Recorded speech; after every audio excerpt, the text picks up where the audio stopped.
Papua. Over 1,400 islands, large and small, scattered between the equator and North Australia.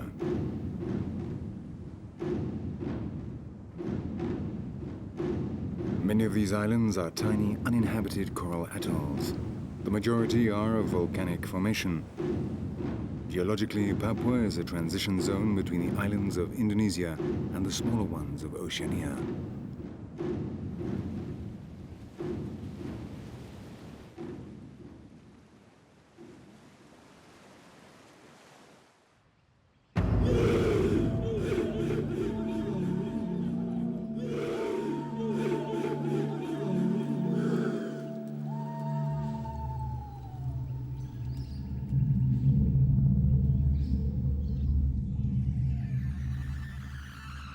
In caves like this one on the island of Kirigina in the Trobriand archipelago, remains have been found of the first human inhabitants of these islands.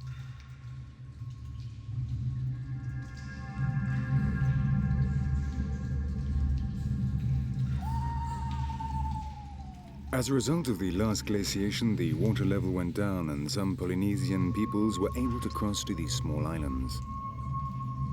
But then, when the ice melted and the sea level rose again, these communities were cut off. Dating of the oldest human remains shows that these islands were inhabited over 40,000 years ago.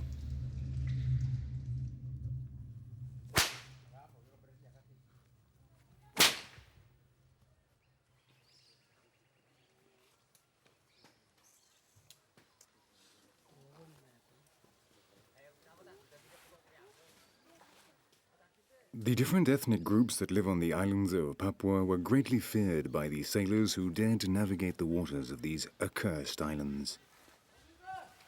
Headhunters and cannibals, these fierce warriors of the sea remained isolated until well into the 20th century. Their bloodthirsty fame meant that for a long time their territory remained unexplored by Europeans. Still today, there are isolated areas where there are cases of cannibalism and ritual decapitations, especially along the border with Irian Jaya on the island of New Guinea.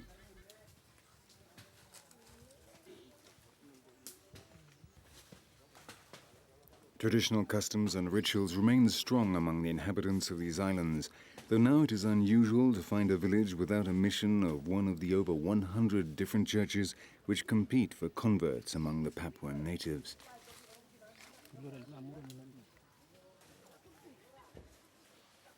But though they attend worship and prayers to these imported gods, the Papuans continue to follow their traditional laws and age-old customs.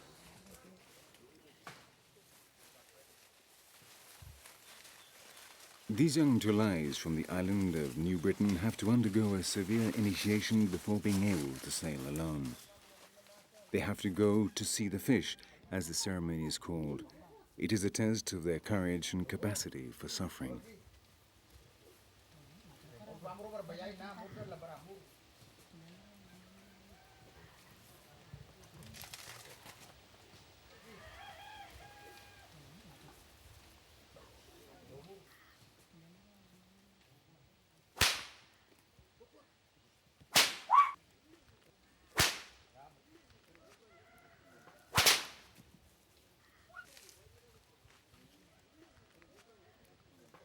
If they bear the pain without flinching, a string of shells is placed around their necks, symbolizing the passage to adulthood. They are now ready to face the dangers of the sea, protected by the spirits of the forest. That is why, during the initiation, they cover their bodies with green sap.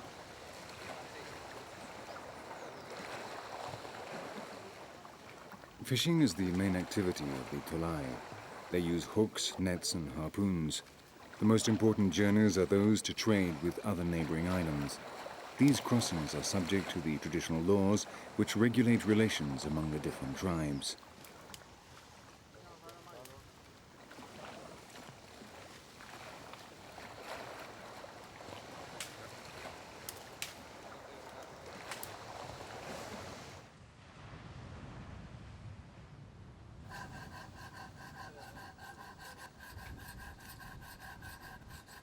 The villages do not have a well-defined structure. The stilt houses are arranged in family groups. The meeting place is normally the open area opposite the house of the village chief.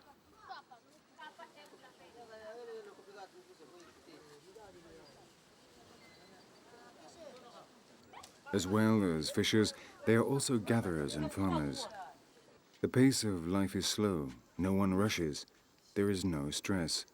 The women are responsible for household chores and looking after the children, as well as gathering fruits from the forest. The men plant the yam fields, take care of the pigs, and go fishing.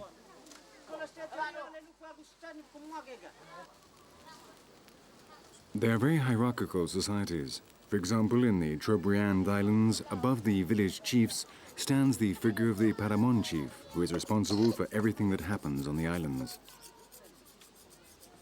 As in much of Melanesia, the society is matrilineal. The children of the marriage belong to the woman's clan.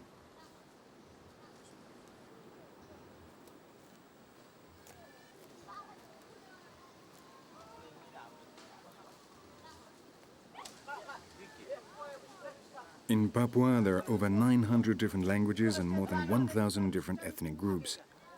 Communication would be impossible if it were not for Pidgin English, a language with elements of both English and the native languages.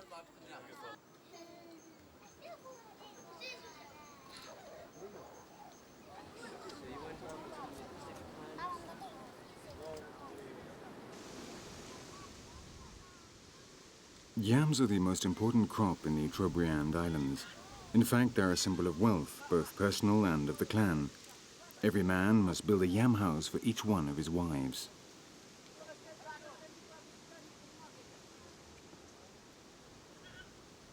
This is where the tubers are stored after the harvest. They are constructions which can quickly be taken down and then rebuilt and protect the yams from the humidity during the rainy season. Between June and July, the harvest rites take place. The largest yams are put on display before being stored. No one can begin harvesting until the crop of the Paramon chief has been gathered in. This is when the most important ritual celebrations on these islands are held.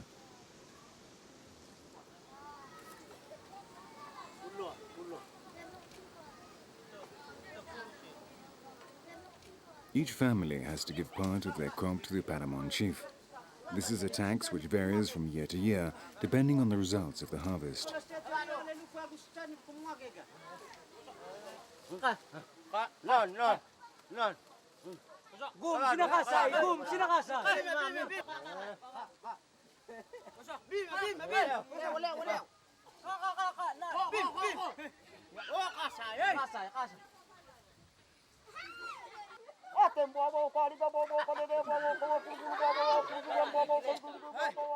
While they are storing the yams, the families ask the magic man to carry out a small ceremony, so the yams will be under the protection of the spirits who will make sure they do not rot.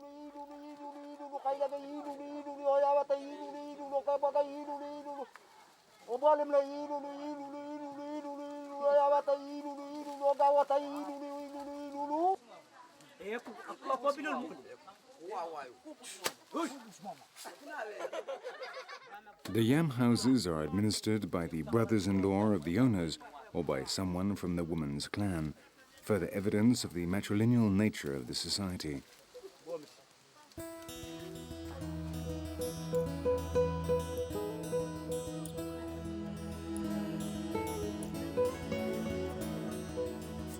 The houses of the Paramon chief are richly decorated with wood carvings which symbolize his power.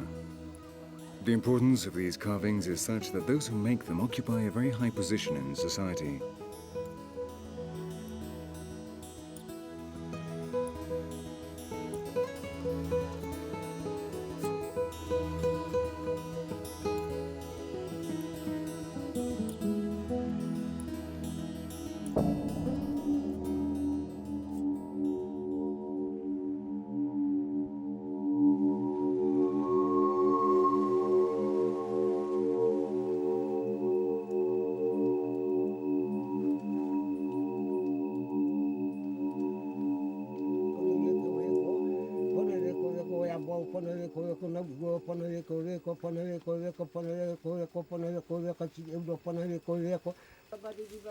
Magic occupies a central position in the lives of these people. No one does anything without first consulting the witch doctors, who will prescribe, according to the case, the actions and ceremonies that will have to be performed in order to ensure success.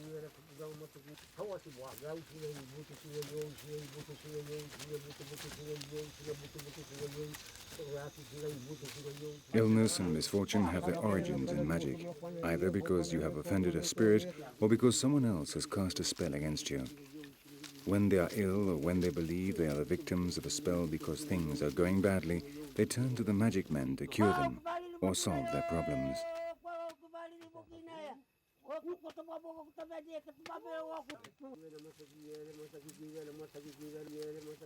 The world of the dead is just as real as that of the living. It exists at the same time, but in a parallel, hermetic sphere, only accessible through the rituals and knowledge of the magic of the witch doctors and medicine men. As in all animist societies, nothing happens by chance. Everything good and bad is the result of the intervention of beings from the other world.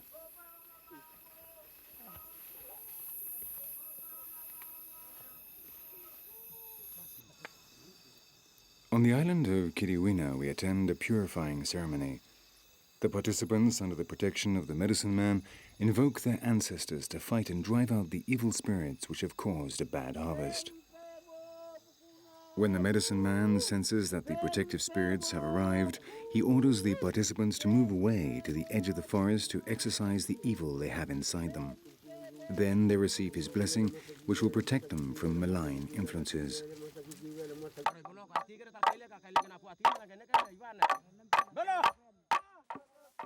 In the dead of the night, on the island of New Britain, the Tambuan mask dances to the beat of the canes. They invoke it to ask it to intervene between men and the gods. It is a messenger spirit who brings and takes communications from the other world. Each village has its own masks. The initiated gather together in the forest with the carver and tell him what the mask should look like and how it should be decorated. Then they have to bless it through a complicated liturgical process which lasts for around 3 months. During this time, only those in authority can see it. When it is completed, one night, without warning, the mask suddenly appears in the village. For the women and the non-initiated, it was created by the spirit of the forest itself.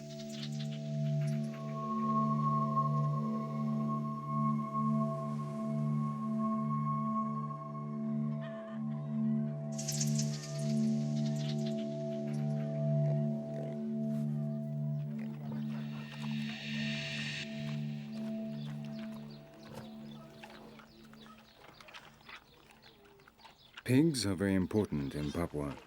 They are a symbol of wealth. The more pigs a family has, the higher their social level.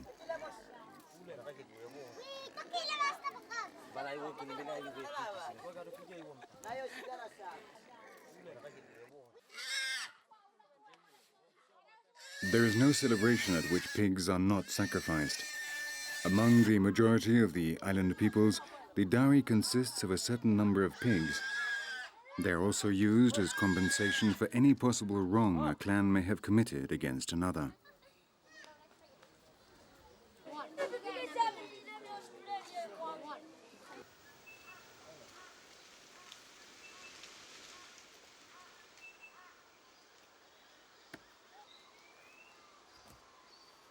The coconut is the other important element in our diet and one of the main economic resources.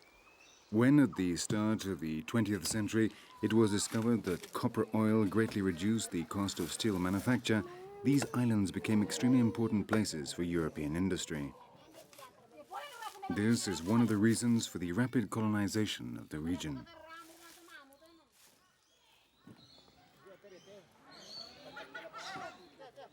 To obtain the oil, they dry the copper or pith of the coconut in these ovens. Then they grind and press it.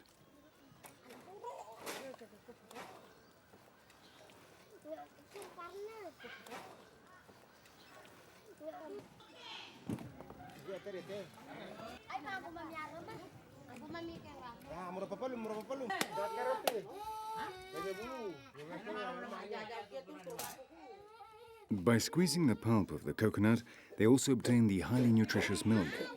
They use it as a drink and to cook the cassava wrapped in banana leaves.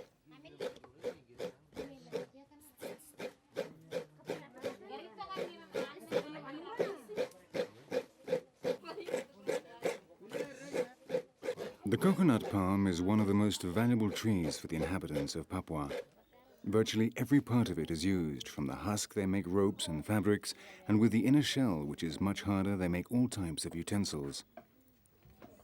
After extracting the oil, the copper is used as cattle feed. The juice of the flowers is boiled to obtain sugar. They also eat the young shoots, which have very high energy value.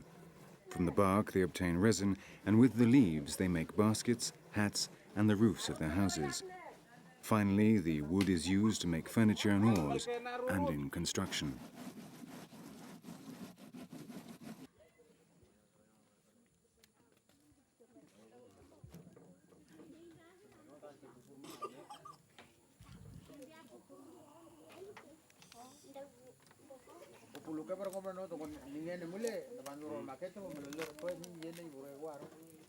Another extremely useful plant in these latitudes is the banana tree.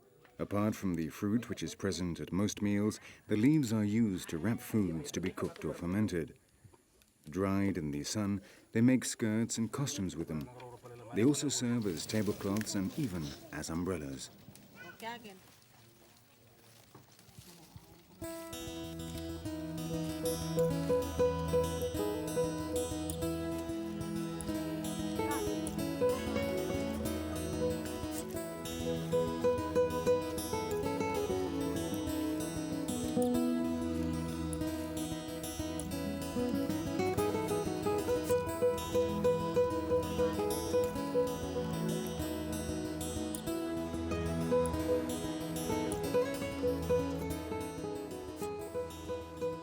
The canoe builders are very important in these communities.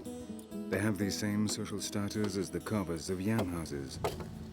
A man may not have a house, but if he does not have a boat, he virtually does not exist for the community.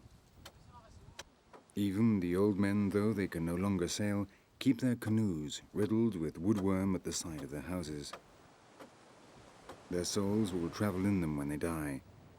They're a symbol of life which mystically unites them with the sea and maintains them in contact with the world of the living. When they die, their canoes are abandoned far from the shore, so the currents will carry them out to the sea, to the mermaids who will accompany their spirit on its final voyage to the realm of the gods.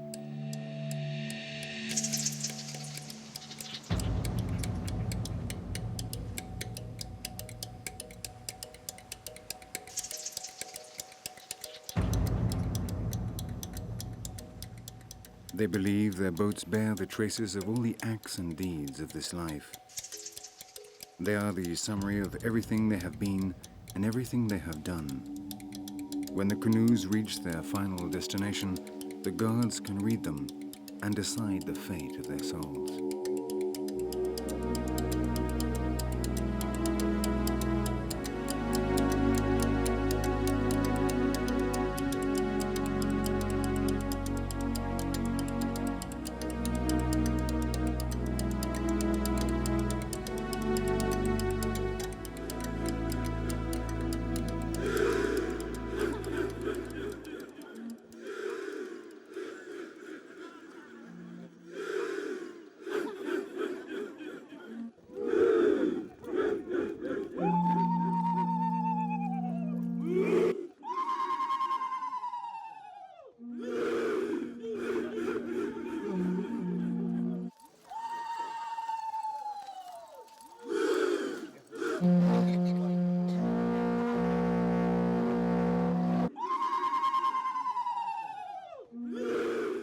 In the Trobriand Islands, hundreds of defiant warriors await the arrival of their enemies. They have emerged from the forest at the first light of day after performing the ceremony to invoke the god of war.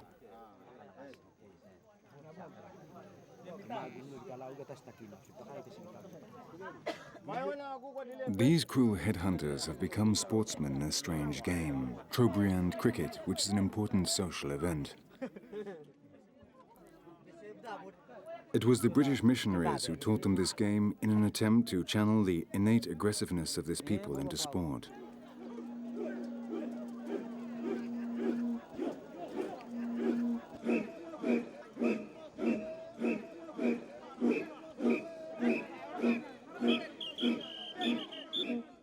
The cricket teams are made up of 11 players, but here they are all from the same tribe or village. Sometimes each side can have 100 or 150 men, and the match can last for days.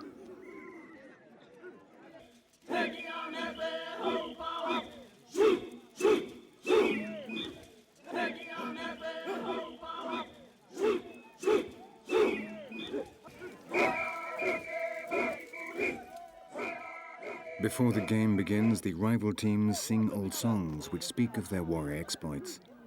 It is a way to incite and impress the rival team. Then they exchange betel nuts as a symbol of fraternity. These nuts, also called baul, are slightly narcotic. The Papuans eat them all the time, mixed with burnt coral dust, which increases the stimulant effects.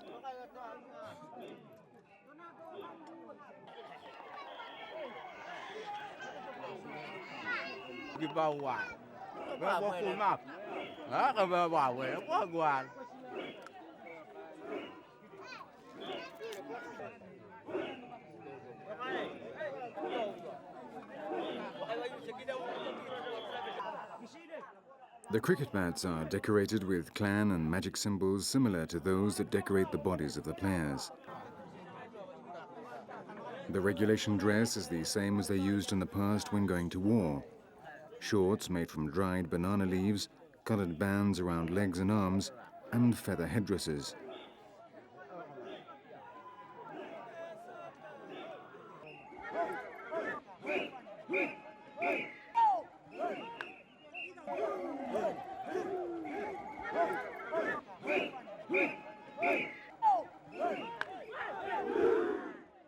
The original rules of the game have been altered over time and have incorporated the old warrior rituals. The only similarity with cricket as we know it is the fact that the ball is hit with a bat and players run from one wicket to the other. All the rest is magical and ancestral liturgy.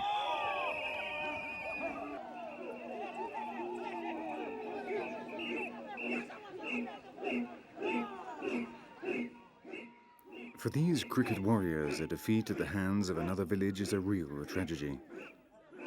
When a player is out, he is considered dead, and they cry as if he had really died. In the same way, every certain number of runs is celebrated like a major victory.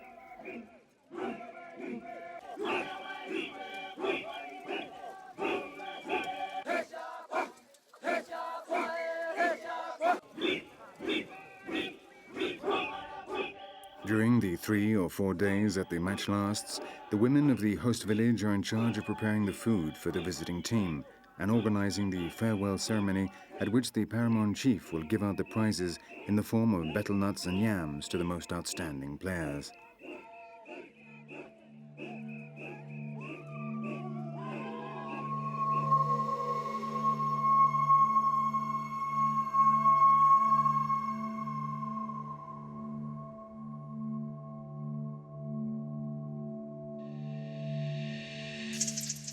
On the islands of Papua, there are many volcanoes, a lot of them active, like Turvurvur, which in 1994 destroyed the city of Rabaul, the capital of the island of New Britain.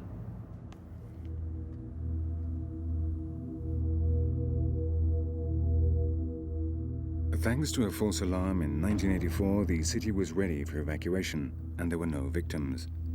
A week before the eruption, there was an earthquake which alerted the authorities. For 4 days, Turvurvur spat out lava and red-hot rocks which set alight many houses. Everything was covered in ash.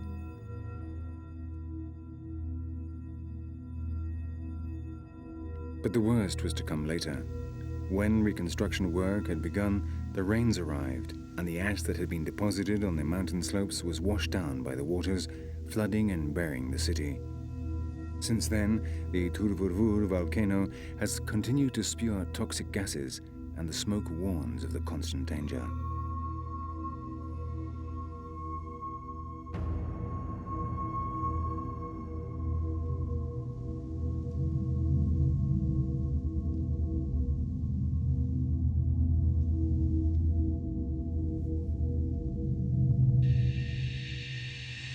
Any plans to rebuild the city and the port seem to have been abandoned forever. The people moved to nearby Kokopo, which is now the administrative capital.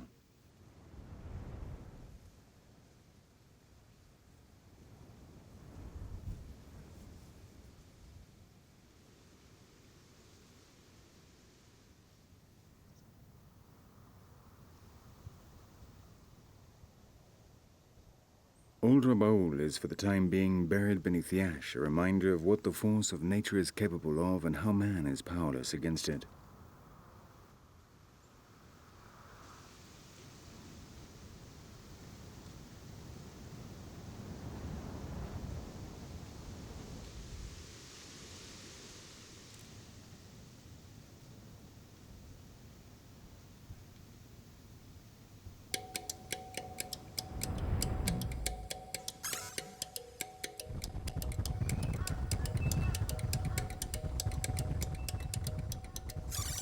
Rabaul was an important military enclave for the Japanese during the Second World War. A strategic place fundamental for such famous battles as those of Guadalcanal or the Coral Sea. The north of this island of New Britain quickly became a fortress. The bay was mined, the roads concealed with trees, and some 580 kilometers of underground passages were dug, linking the different barracks and encampments where they would not be seen by the Allied air forces.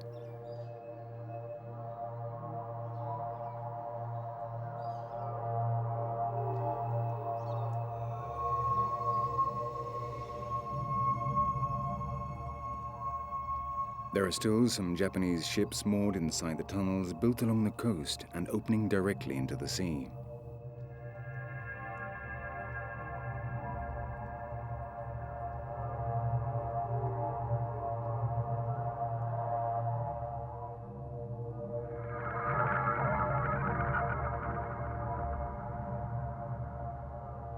It is calculated that in Rabaul and the surrounding area, over 20,000 tons of bombs fell. In the bay, many remains of ships have been found, and thousands of torpedo shells. In time, these metal structures have been populated by algae and corals, which are home to a large number of marine species. Scuba divers from all over the world come here to see them.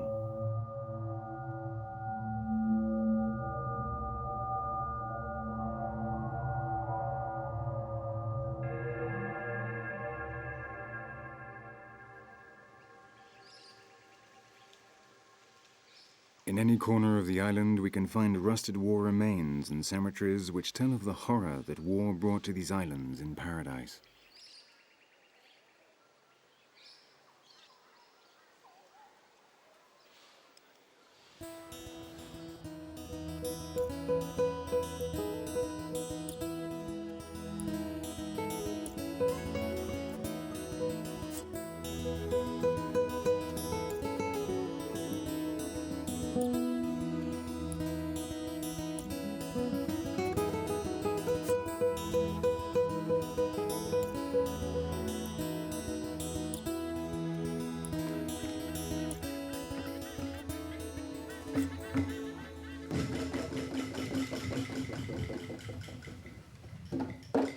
Dances are an essential part of the spirituality of these people.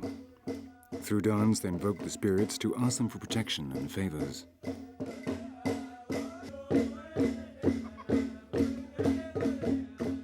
The Tolai, who numbering around 180,000 are the most numerous group on the island of New Britain, invoke the Duk-Duk and the Tumbuan, which are spirits of the forest. It would seem these people originally came from the Duke of York Islands, which are in the entrance to the Bay of Rabaul.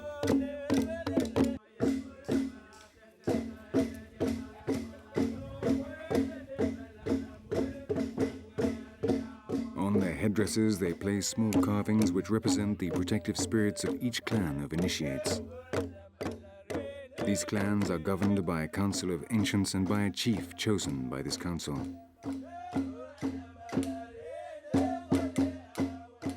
The dancers remain apart from the rest of the people in a magical area which no one can enter. They have taken on the identity of the invoked spirits and now are not of this world.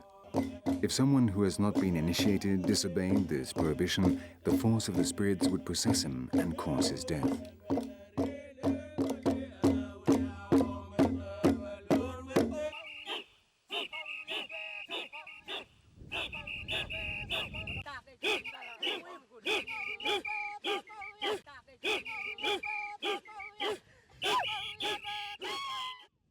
Though the dances contain elements of magic, not all are performed for religious reasons. Among the inhabitants of the Trobriand Islands, there are a number of dances simply for pleasure, performed at special celebrations or as a kind of courtship ritual. The men practice the dance steps outside the village in the so-called tapioca dance.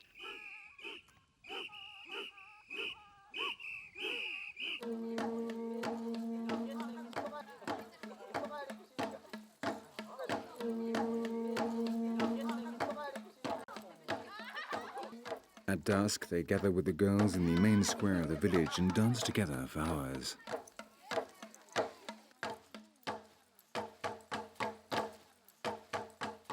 Each step has a particular symbolism. All the movements correspond to a specific wish, which is interpreted by the matchmakers.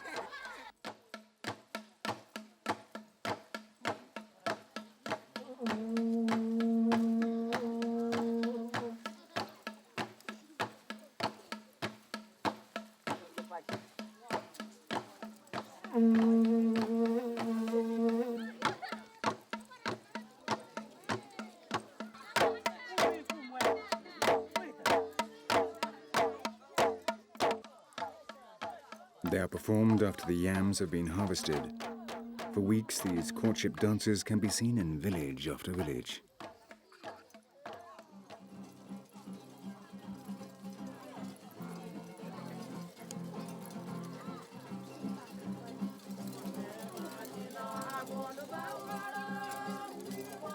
Now they use foreign instruments like the guitar, which have been incorporated into the traditional rhythms and the gentle melodies of the islands.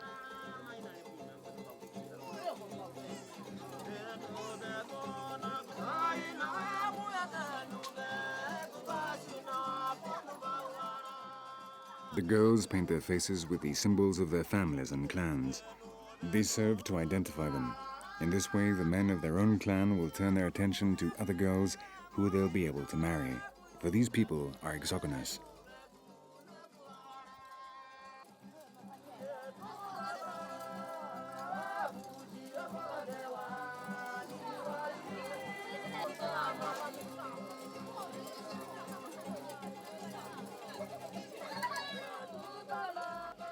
The courtships end with the arrival of the rains.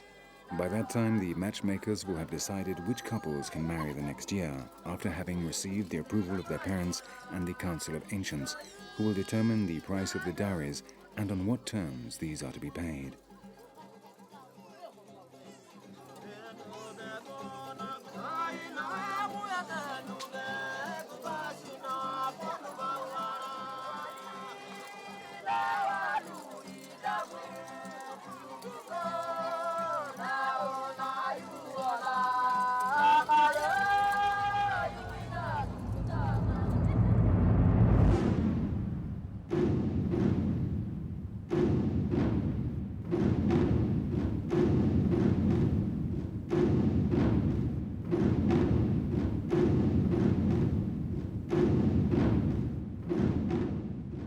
The majority of the islands of Papua are coral, incredibly complex ecosystems.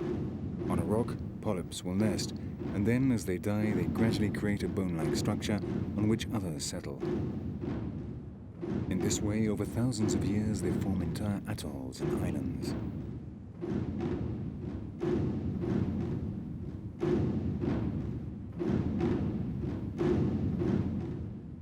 Others are of volcanic origin. In this region, the volcanoes are of the explosive type, characterized by rapid, devastating eruptions.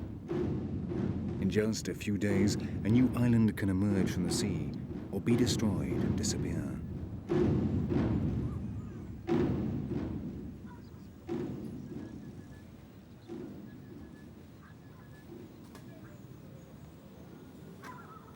The markets are the center of life in these villages. Here they can find all the products that make up the diet of the Papuan Islanders.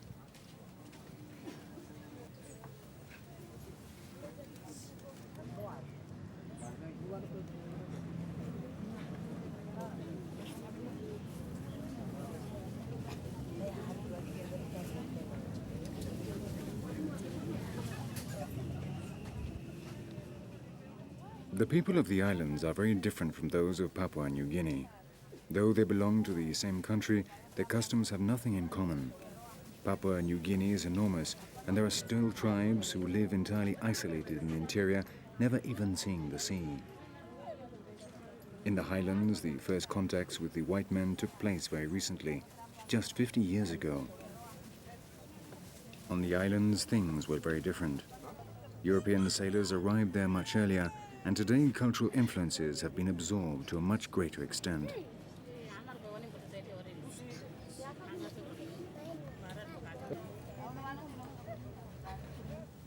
Something they greatly value as well as the betel is tobacco.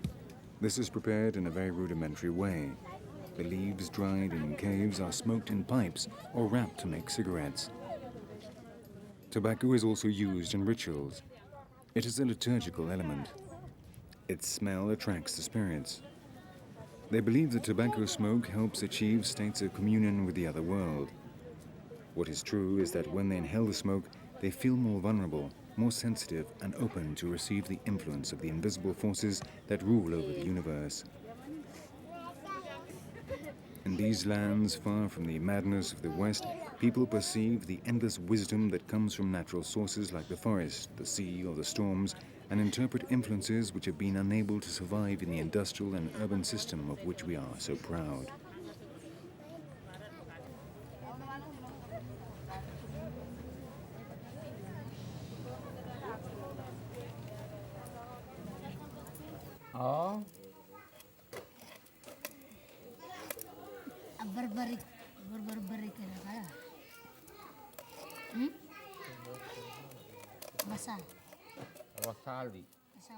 In Raoul, they still use the cell money or traditional currency which they call tambu.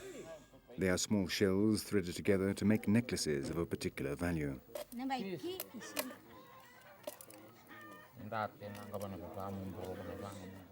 These shells are very difficult to find. Those specialized in looking for them consider a good average to be 10 a day. They search the beach for them and then file them very carefully, drill a hole through the middle, and thread them on bamboo strings.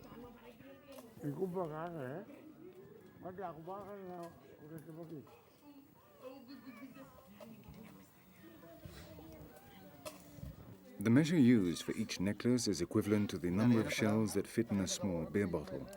Each necklace has around 300 shells. Each group of 10 necklaces makes up a loloi, which has the value of 30 kinas, the official currency of the country.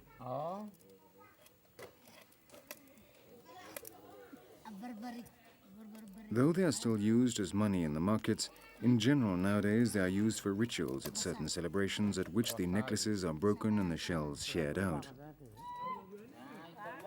Great rolls which contain up to 90,000 shells are very rarely broken. They are a symbol of high social status.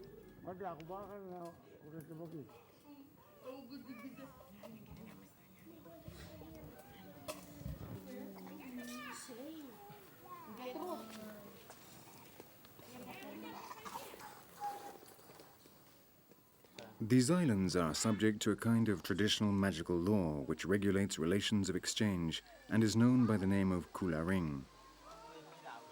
Objects made from spondylus shells called solava are passed round clockwise, and the muali, which are made from white conical shells, are passed around anti-clockwise.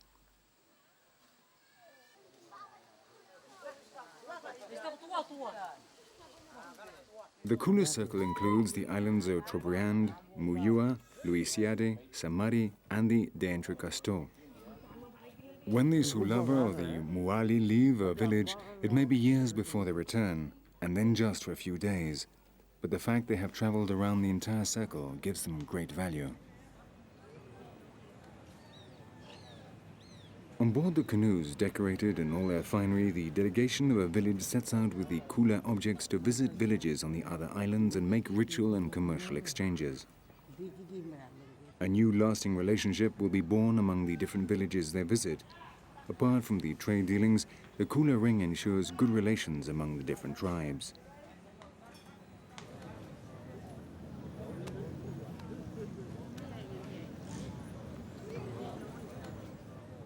The kula canoes have nothing to do with fishing.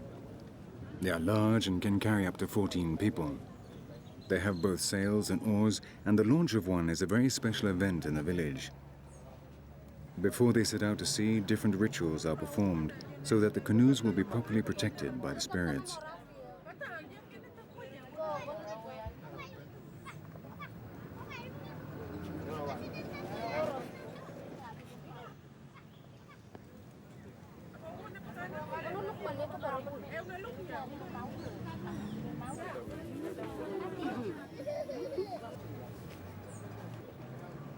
The kula also transmits the muasila, which is an entire system of teaching on behavior and ways of being and acting. It is passed down from generation to generation. Muasila is the knowledge of magic which is essential if a village is to form part of the kulan ring.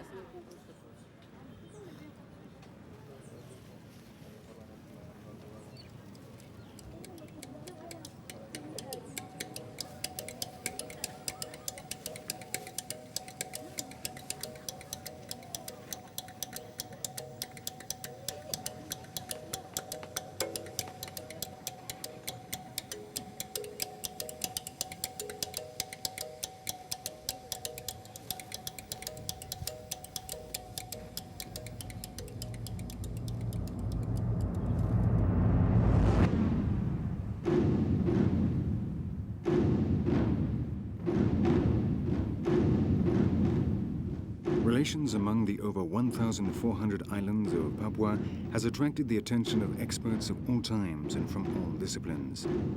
Though they were traditionally considered ferocious, bloodthirsty peoples, the island of Papuans have always had institutions for establishing relations of fraternity among each other. Ancestral laws and codes which conditioned their lives and made peace possible, though they also had strict, implacable measures against foreigners who dared set foot in their territories. Today, the islands of Papua are one of the most beautiful natural surroundings in the world, and as in so many other places, they are rapidly assimilating the dominant Western culture.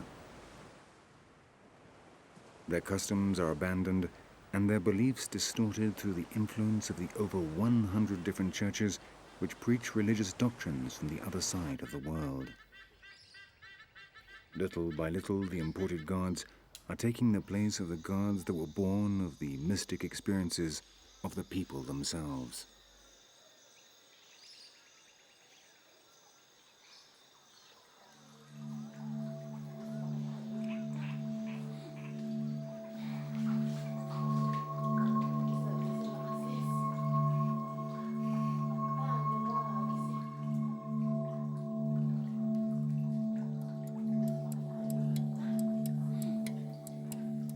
One Western expert who was drawn to these islands was the British anthropologist of Polish origin, Bronislaw Malinowski, who, from 1914, spent 4 years in the Trobriand Islands.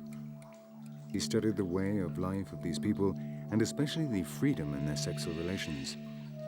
He published a number of studies on free love in the South Seas, which scandalized traditional European society.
Banin from northern New Britain put the spirits of the forest to the test of fire.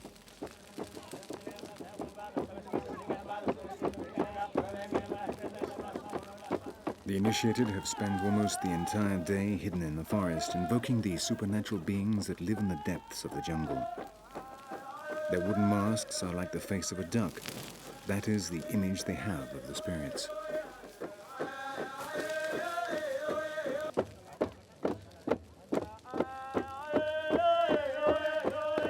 The group of musicians beat a wooden dice with long hollow canes, making a monotonous percussive rhythm. It is they who direct the actions of the spirits, which dance around a large fire made by the women in the center of the square.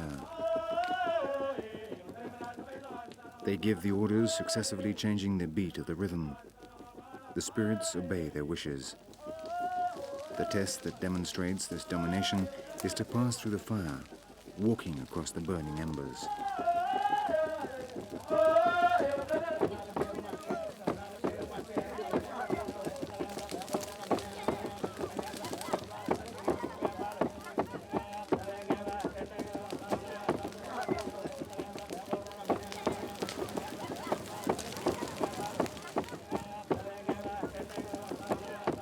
The preparation of the costumes of the initiated is a painstaking task requiring a great deal of time. The branches and leaves, which must entirely conceal their bodies so they cannot be recognized, have to be cut that same day so they are green and do not burn. The paintings with which they decorate their bodies are made from natural pigments collected in the jungle. Each initiate dresses and paints himself in a particular way to represent specific gods which everyone knows. A circular piece of wood placed in the navel ensures that the spirit that possesses the initiate cannot escape. They believe that these creatures from the other world enter and leave through the navel.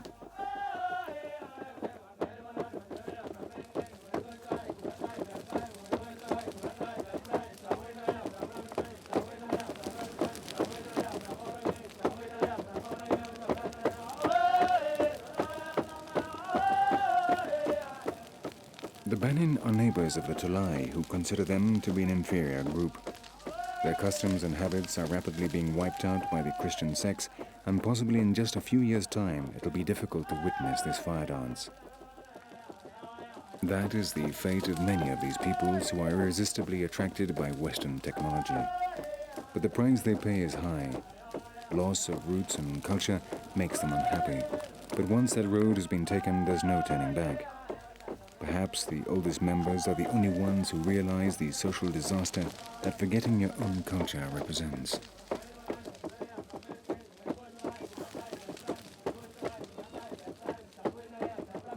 Our world is increasingly smaller and more uniform, and the only way of life seems to be that exported by the West. But we mustn't fall into the trap. With the natural resources of our planet, only the rich countries can live the way they do. There's not enough for everyone. And yet we continue to encourage distant peoples to aspire to a Western style of living. Peoples who will probably never be able to live the way we do. Perhaps one day these customs, born from the land in which they live, will be revived and again give meaning to their existence. Meanwhile, we will continue to witness the systematic destruction of cultures that could have taught us many things.